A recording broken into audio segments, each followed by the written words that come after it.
देश के सबसे चौंकाने वाले केस राजा रघुवंशी हत्याकांड के बारे में एक ऐसा खुलासा हुआ है जिसने पूरी कहानी को उलट कर रख दिया है। पुलिस रिमांड में मार से टूट गई सोनम, और जब उसने रोते हुए अपनी जुबान खोली तो जो सच सामने आया उसे सुनकर खुद पुलिस वालों के भी रोंगटे खड़े हो गए। अब उसे सिर्फ एक ही सजा मिलेगी, वो है फांसी। जी हां, वही सोनम रघुवंशी जो पिछले कई दिनों से पुलिस को लगातार गुमराह करती रही, झूठ पर झूठ बोलती रही। अब पुलिस की सख्ती के आगे उसने अपना हर एक गुनाह कबूल लिया है। राजा की हत्या से पहले की नई वीडियो मिलते ही उसने पुलिस को जो कुछ भी बताया वह किसी हॉरर फिल्म की स्क्रिप्ट से कम नहीं था। इतना ही नहीं, जब यह नई वीडियो सोनम के आशिक राज को दिखाई गई तो उसने भी रोते हुए अपने सभी गुनाहों को कबूल कर लिया। सोनम और उसके आशिक राज के इस कबूलनामे के बाद खुद पुलिस भी हैरान रह गई। उनके पसीने छूट गए। सारे सबूतों को इकट्ठा करके अब फांसी की सजा दिलवाने की प्रक्रिया शुरू कर दी गई है। आखिर कैसे भोले भाले राजा को सोनम ने अपने आशिक के साथ मिलकर मौत के घाट उतारा, इसके बारे में अब तक आपने जो भी सुना है वह अधूरी कहानी थी। लेकिन आज मैं पूरे फैक्ट्स, सबूत और पुलिस के अनुसार आपको इस केस का वो एक एक सच बताने वाला हूं जिसे आप लोगों से अब तक छिपाया गया है।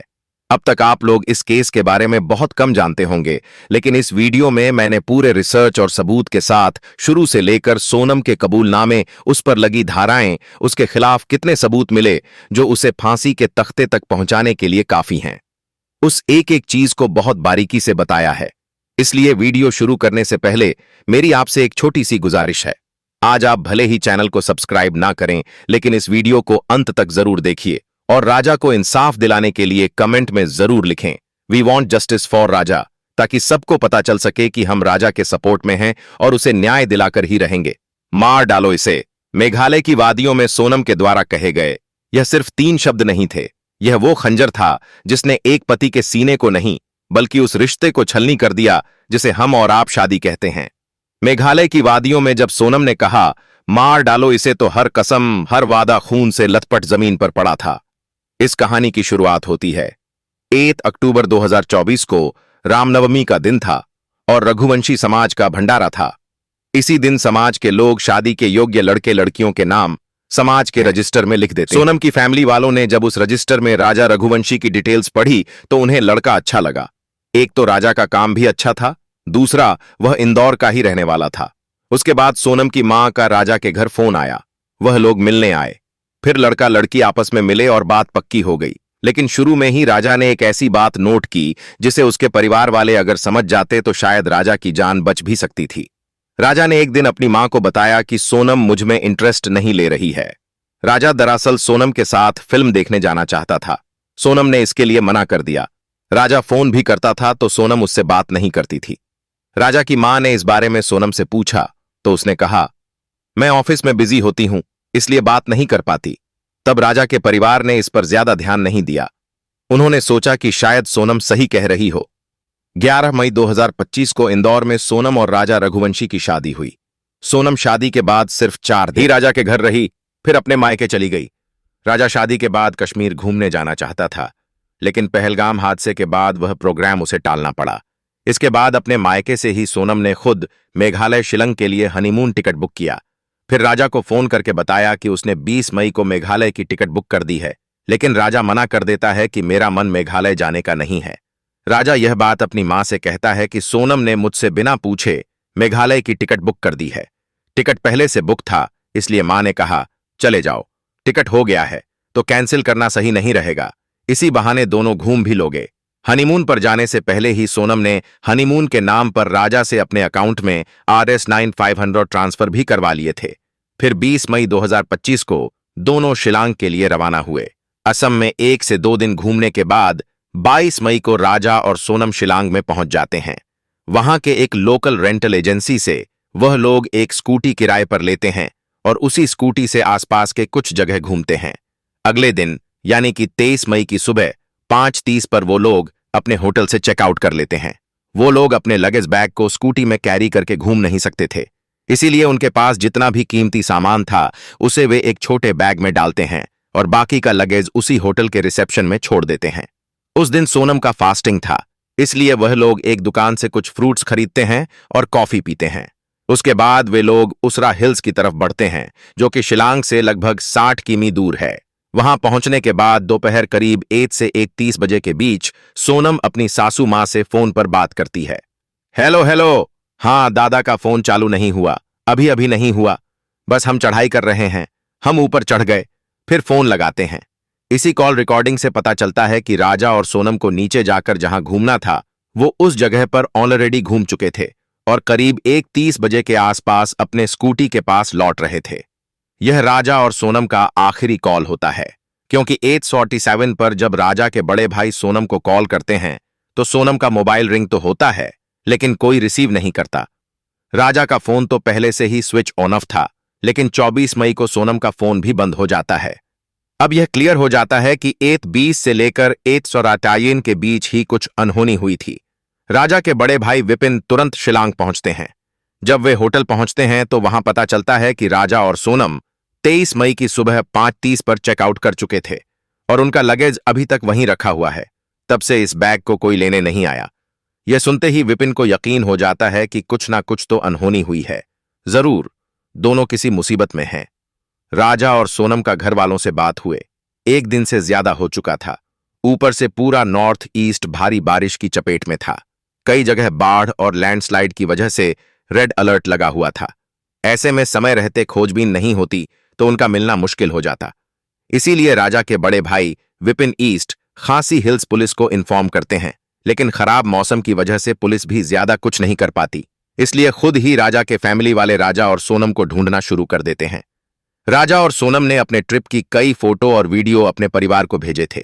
इन्हीं में से एक फोटो में पीछे एक पोस्टर दिखता है, जिसकी मदद से वे उस स्कूटी वाले तक पहुंचते हैं जिससे राजा ने स्कूटी किराए पर ली थी। वह बताता है कि उस स्कूटी में जीपीएस ट्रैकर लगा है, जिससे उसकी लोकेशन पता चल जाती है। जब लोग वहां पहुंचते हैं तो पाते हैं कि स्कूटी एकदम ठीक तरीके से पार्क की गई है। चाबी अभी भी उसमें लगी है, जो अजीब बात है, लेकिन स्कूटी के साथ जो हेलमेट दिया गया था वो भी गायब था। अब भी पुलिस इस केस को उतनी गंभीरता से नहीं ले रही थी, लेकिन जब मध्य प्रदेश के मुख्यमंत्री और सांसद इस केस में दिलचस्पी दिखाते हैं तब जाकर सर्च ऑपरेशन तेज होता है। लेकिन खराब मौसम की वजह से रेस्क्यू करना मुश्किल हो जाता है, मगर ऐसे हालात में भी वहां के लोकल लोग राजा और सोनम को ढूंढने में आगे आते हैं। करीब 50 रेस्क्यू टीम बनाई जाती हैं, जिनमें लोकल्स पुलिस, एसडीआरएफ, एनडीआरएफ और एनजीओ के लोग मिलकर सर्च ऑपरेशन शुरू कर देते हैं। जहां यह लोग नहीं पहुंच पा रहे थे वहां ड्रोन और हेलीकॉप्टर की मदद से सर्च ऑपरेशन चलता है, लेकिन लगातार बारिश की वजह से काम बहुत मुश्किल हो जाता है। बारिश लगातार हो रही थी, जिसके चलते काफी दिक्कतें हो रही थीं। 2 जून को, यानी कि लापता होने के 10 दिन बाद, जहां स्कूटी मिली थी वहां से 25 किमी दूर एक बॉडी मिलती है। हाथ में एक टैटू बना हुआ था और उसमें राजा लिखा हुआ था। जब पुलिस वाले विपिन को यह बॉडी दिखाते हैं तो विपिन उसे पहचान लेते हैं कि यह तो उनके ही भाई की बॉडी है।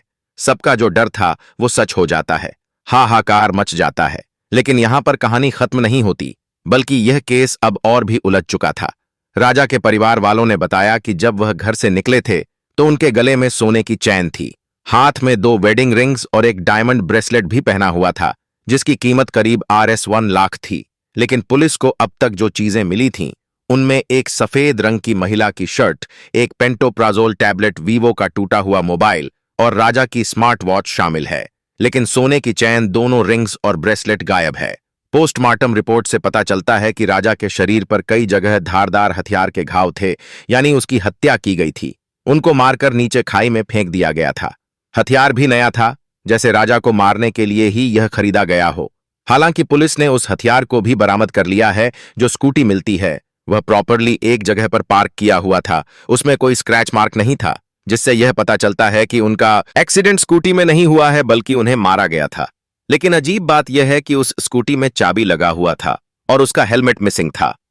स्कूटी से थोड़ी ही दूरी पर राजा और सोनम के बैग्स भी मिलते हैं, जो वह अपने साथ लेकर आए थे, और वहां से लगभग 25 किमी दूर राजा की बॉडी मिलती है।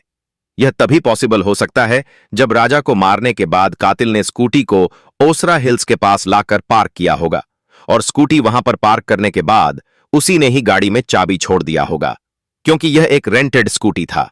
फिर उसने वह बैग भी वहीं पर फेंक दिया होगा, यानी कि कातिल हत्या कर बॉडी को दूर फेंका और स्कूटी को जानबूझकर सही से पार्क कर दिया ताकि सर्च ऑपरेशन गुमराह हो जाए।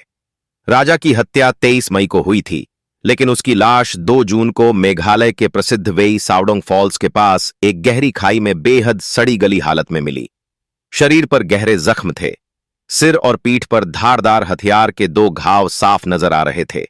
इन सब साक्ष्यों से साफ हो गया कि यह कोई हादसा नहीं बल्कि सोची समझी और खौफनाक हत्या थी।